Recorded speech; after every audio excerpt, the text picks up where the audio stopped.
Well, for more on Djibouti's economy, I spoke with Hank Cohen. He's a former U.S. Assistant Secretary of State for African Affairs. I began by asking him about some of the biggest advantages of Djibouti's location. Well, it's to the entrance of the Red Sea, and all ships going through the Suez Canal have to pass right by them, and it's a very narrow piece of water. So they have potential for ship repairs, refineries to give fuel to ships, providing personnel to ships and security to ships, and they could build all sorts of factories to supply the rest of the world. So it's like Singapore in Africa. Okay, interesting perspective. So how would you say its location impacts its growth potential in terms of the sort of jobs? You mentioned ship repairs and things like that. How does that help drive its economy? Well, if they can get the investments of that sort, they will have a lot of jobs, and I think a lot of people in Djibouti are quite unemployed. So this could make them a boom country. Now, what about some of the downsides of where it's located? Obviously, it has some governments around it that have some instability, don't have some of the best economies. So how does that impact the investment landscape when it comes to Djibouti then? That could be a problem for investors because right next door you have Somalia. And Somalia has been a very unstable, ungoverned country since 1991. And there are pretty nasty people there named Al-Shabaab, some guerrilla people, terrorists.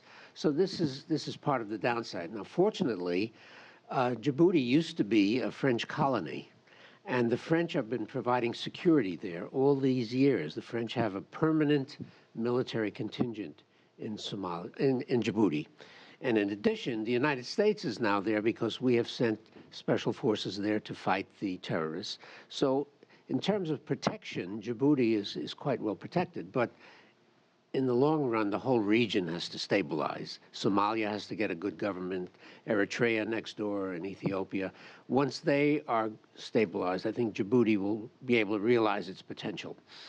Now, the incumbent president was just recently re-elected for a fourth term. What sort of role do you think that plays in what's going to happen next with Djibouti's economy? Well, like every other country in that specific region, it's very authoritarian. Incumbent presidents do not lose elections, so he'll be president for life. But that doesn't change the possibility that Djibouti will remain a stable country. Now, one of the other issues, the government recently announced a reduction in electricity tariffs in order to help power industrial development. What do you think about that move? It's a very smart move because you cannot have industry without affordable electricity. This is a problem all over Africa. Electricity is very, very expensive in most countries. So lowering the rates because they can subsidize it, I think is a smart move. And do you think that perhaps private enterprises could also have a role to play? Yes, definitely. In fact, you cannot have development without private sector investment. Government cannot bring about development. Foreign aid cannot bring about development. They can just help. But until you have investors, you're not going to get anywhere. And let's look at some of the downsides. What would you say are some of the biggest issues that the Djibouti economy is facing? Well, there's a weather problem, there's extremely difficult weather conditions. There's a transportation issue. How are you going to get to the interior of Africa to sell your products? There's a sole railway leading up to the capital of Ethiopia. It's very slow. So infrastructure, I would say, is the big problem, especially water. It's a very dry place, so until they can get desalinization, they won't have enough water. Now, in terms of if you had a magic wand and there was one problem that you could fix that would really get them going, would you say it would be infrastructure then? I would say it is infrastructure plus making sure that the region does not interfere with them, especially the terrorists in Somalia. And lastly, Djibouti continues to show potential for investment as a military hub for countries like the US, Japan, China, etc. So what more do you think it needs to do in order to draw that investment and advertise itself?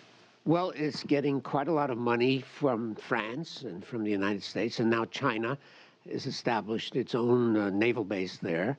So this is a good source of revenue, but this is not permanent. You know, in order to have permanent wealth, you need to build up your own industry and sell to the world, and plus giving services to shipping.